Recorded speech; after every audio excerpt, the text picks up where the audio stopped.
Welcome to the ELA Academy Professional Development Series. Today, we're talking about how to make writing instruction less stressful and more fruitful with targeted writing conferences. What's the first thing that comes to mind when you think about assigning an essay with several drafts? Most teachers groan at the thought of hours and hours of grading and writing comments on papers. In fact, the average teacher spends 5 to 15 minutes on each student's essay. If you have 150 students, that comes to 12.5 to 37.5 hours, not counting breaks. And let's get real here.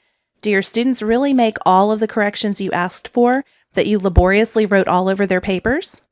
And after spending 12 to 37 hours grading the first draft, did you really turn around and scrutinize the second draft to make sure they made those changes? And then a third draft? Were their next essays free of those defects that you made them correct? We feel obligated to spend this much time with their papers because we feel that our students deserve us poring over and deeply thinking about their work, wringing as much instructional opportunity as possible out of each essay. But at what costs? You are losing sleep, time with your friends and family, and time for mental rest and relaxation. You might be really annoyed with your students during and after a grading marathon because they made so many mistakes, things you taught them how to do correctly. Each essay brings you closer to the edge of burnout, which leaves you less excited about writing, less energetic and creative for other lessons, less satisfied with your job and your life. And what about costs to the students? What you wrote might look like this, but what they tend to see is this. Their hearts sink when they see tons of writing all over their papers, even if it isn't in red. It sends the message that their writing was horrible. And honestly, once they've put the final period on that essay, they're really ready to be done with it. The thought of making lots of different changes does not appeal. And then, with as long as it takes to turn around a piece of writing with feedback, how often are you going to assign writing that you'll give them feedback on and ask them to revise? Only as often as the district office makes you do it. Some of you are groaning thinking about the next writing folder checks coming up. So, why do we keep doing essays like this?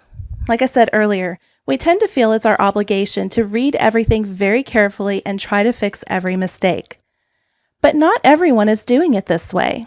Some teachers are saving themselves and their students a lot of time and aggravation, and in the process, writing instruction is more fruitful and enjoyable. In this video, I'll describe how I did targeted writing conferences, but there are lots of other great ways to approach them. I'll link to a variety of resources on writing conferences at elaacademy.us, so go check it out when you get a chance. When I finally decided something needed to change in my classroom was when I taught both Pre-AP English 1 and 2. The second year I did that, I had a lot of students who were in my class the previous year, and the rest of them were in my colleague's class. I knew we had both spent a lot of time working on the types of writing they would be tested on, short answer questions and one-page essays. And they had finished the year making high passing scores on everything. So I was confident they would start the next year, perhaps a little rusty, but still doing rather well. To our dismay, our sophomores did at least as badly as they'd done at the beginning of their freshman year before we taught them anything. They seemed to have forgotten everything. We hardly knew whether to be more upset with the students or with ourselves. I decided right then that I was going to find a way to work one-on-one with every one of them if possible. I'd tried it before, but it never worked well because I couldn't seem to spend less than 15 minutes with each student, and you know how much class time that would take. I also knew they needed a lot more practice because it would help to reinforce their learning, and then I could focus on just 1 or 2 things for each assignment. So I decided to target my grading and my conferences, then really hold them accountable for making the 1 or 2 changes I asked for. I saved face-to-face conferences for the big changes, though. Smaller editing changes like grammar, mechanics, and style I usually handled with mini lessons or editing stations, which I'll cover in another video. I ended up using this targeted conference strategy not only for short answer questions and expository and persuasive essays, but also for practice AP essays, research papers, and even novel annotations. Holistic scoring, which assesses the overall quality of an essay, is the cornerstone of the targeted writing conference. Every piece of writing on a standardized test is scored holistically. In my state, Texas, short answer questions are scored 0 to 3, and expository and persuasive essays are scored from 1 to 4. Same with the new SAT essay. AP Lang and Lit essays are scored 0 to 9, and 6 traits writing is also still popular in some places. Whatever holistic scoring method you're using, it's important to do several things. Carefully study any scored essays that are available, especially if there's an explanation of why each essay was given its score. College Board provides scoring guides with sample scored essays for both SAT and AP. Your state might provide similar scoring guides for their test. Then compare those essays to the rubric and identify what look like the most important features in the rubric. For example, grammar and mechanics are almost always included, but when you look at real scored essays, you'll see that the other elements, like focus, organization, and development, tend to be much more important. Make a list for yourself of the 2 to 3 most common issues with each score point. Revise this list as needed every time you score your students' essays because you'll refine your understanding of what the most common problems are. You'll eventually want it to be a simple, definitive list of the things that prevent essays from being the next score point higher. If possible, practice scoring papers that have known official scores. The organization handling your state's standardized test might send your students' scored essays back to the school district, perhaps electronically. See if you can get hold of these. Department chairs or ELA facilitators might be best placed to obtain these and make scoring practice packets for the department with the scores removed. If nothing else, score your students' essays, then trade with another teacher and see if you agree with each other's scoring. This practice is important because it will help you to score faster and more accurately. When you score your students' essays, challenge yourself to score each one as fast as you can while remaining accurate. You might get with another teacher to spot check each other so that you can make sure you're on track. If you've done a good job with number 3, then being able to identify the main thing keeping a paper from being the next score point higher will actually help you score faster and more accurately. For example, if I can see that a student's thesis statement is on track with the writing prompt and the essay is organized logically, I know it's at least a 2 on my state's test. If the body paragraphs are thinly developed, however, I know it isn't good enough to be a 3. I can spot that issue in about 5 seconds, then write a 2 development at the top and move on. Remember how writing tons of comments could take something like 37 hours? With this technique, even if you take 1 minute to grade each essay, with 150 students, that's 2.5 hours. With practice, if you can knock it down to 30 seconds per essay, that's only 1 hour and 15 minutes. That's a whole lot better than 37 hours.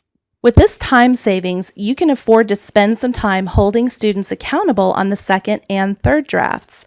And more importantly, you can assign more writing tasks with feedback from you. Practice makes perfect. Important. Also train your students to score essays and short answers holistically, because it will help them to understand what's expected of their writing. If you put them in groups and make it a competition with a prize to the most accurate scoring group, they'll put more thought into the scoring. My students, pre-AP or otherwise, always loved it. They really scrutinized the rubric to figure out each essay or short answer score, which in turn helped them to write better themselves. Another bonus, every so often you can have them peer score each other's essays. But I wouldn't advise doing it twice in a row or too early in the year. And definitely don't use it as a way to avoid ever scoring essays yourself. They need your expert feedback. I've posted handouts and helpful links related to all of the above on my blog, so be sure to go check it out. There's no reason to reinvent the wheel. You can find a link to the blog post in the video description below.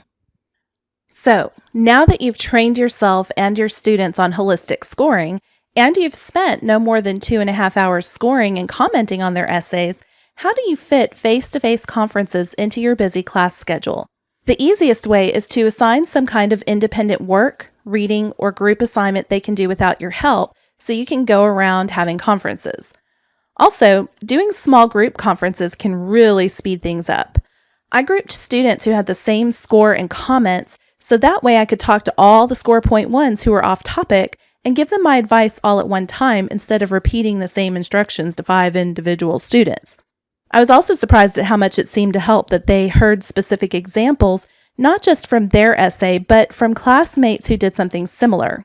I also think it may seem less threatening to get teacher feedback when the attention is diffused among the small group. They feel less under the spotlight.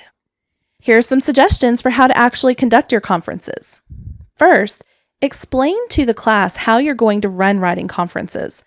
Be really relaxed about it, low pressure. Remember, students tend to be very uncomfortable with revision because it feels like if you attack their writing, you're attacking them. Point out that every one of them is capable of a high passing score, and that you're going to give them help with getting their essay to that level. Even professional writers tend to go through many drafts before their writing is ready for consumption. Then, go sit with the student or small group. Calling them up to your desk or out to the hall feels like going to the principal's office. Going to them feels more friendly. It's also a lot quicker. Students can move slowly. Sit down, greet them with a smile, and ask if they're ready to go. You might say things like this. Okay, here's what you got on the first draft. The main thing you need in order to go up at least one score point is, let's say, development. Then explain what that means. You need more explanation and specific details in your body paragraphs. And then give examples of what that might look like in their specific paper. Try to include something like, I really like where you mentioned your mother's jewelry box. I think you could build on that and maybe do something like explain its history and why it meant so much to her. Have them take notes while you talk. Watch what they write and make sure they get everything important down. Get in and out quickly, but answer questions. You're just requiring one type of correction, or in the case of higher scores, maybe a couple of things like more sophisticated vocabulary and sentence structure. It'll take practice to get through these conferences in 5 minutes or less, so in the beginning, allot at least 10 minutes per individual or small group. This is why I really like the small group conference best. You and your students will both take time to get used to this way of doing it, but if you do it at least once per grading period, you'll get better and it'll start going faster. If your whole department adopts this method, students will go to the next year already familiar with it. This last one is really important. On the second draft, have them highlight changes and additions if possible. If the first draft was off topic, it's probably a total rewrite, so it doesn't make sense to highlight. But if they add several sentences to each paragraph, maybe draw a box with highlighter around large chunks of new material. Or if they reworded sentences, highlight the changed material. This will make grading the second draft a whole lot easier. I went around to collect these from each student instead of passing them in, and I carried a highlighter and stapler with me. If the student had not highlighted or stapled everything together, I made them fix it then and there before handing it in. This is going to save you a lot of time. Let me reiterate that revision is not only a very important part of the writing process, but it's probably also part of your required teaching standards. Revision is not an option. Even essays with top scores can almost always be improved. In 10 years of teaching, I told a student they could leave it as is, maybe twice. So if the assignment is revision, and if all they do is recopy the first draft word for word, they don't get a grade. I don't give a fresh grade simply for handwriting practice. Since students tend to hate and resist revision so much, at least they do until they realize how much easier we've made the process, I have a few incentives for actually making the revisions. First, the second draft grade doesn't depend on how good the first draft was. If a student who moves a score point 1 to a score point 2 revises correctly according to my instructions, he or she gets a 100 for the second draft grade. If a student who had a score point 3 decides just to do handwriting practice, I don't give them a grade at all. It's a 0 until they actually revise. Here's another incentive I've used. Sometimes higher-ups will require that we give a major grade on the first draft, and that can really hurt if they dictate, say, a grade of 50 for a score point 1. I've promised that if students do the revisions and raise their score, I'll change the first draft grade to match the new score. You might want to check whether that's allowed where you are, but it motivated many of my students much more strongly than the 100 for a daily grade on the second draft. It's also nice to make the first and second draft daily grades, though I'd make them non-droppable, and the final draft a major grade. If the thought of changing a student's first draft grade due to later revision feels unfair to those who wrote better to begin with, go ahead and make a revised 3 somewhat lower than an original 3, but still higher than a 2. Or, of course, you could choose not to do it at all. I'm not in your classroom making you change anything.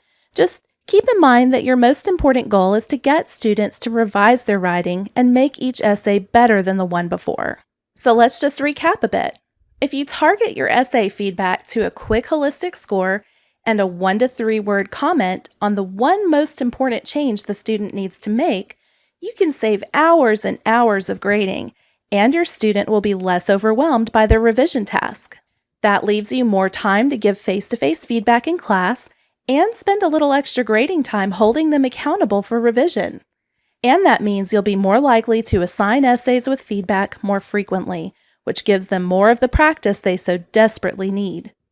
And just getting that face-to-face feedback time can really help strengthen your relationship with each student and improve their performance on all of their work in your class.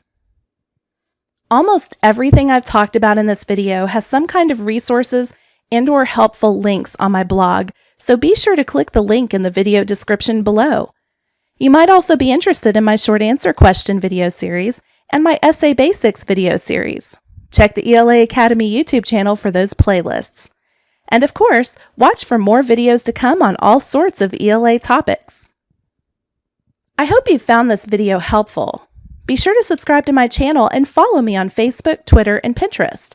And of course, you can find supplementary materials for each and every video at elaacademy.us. This is ELA Academy.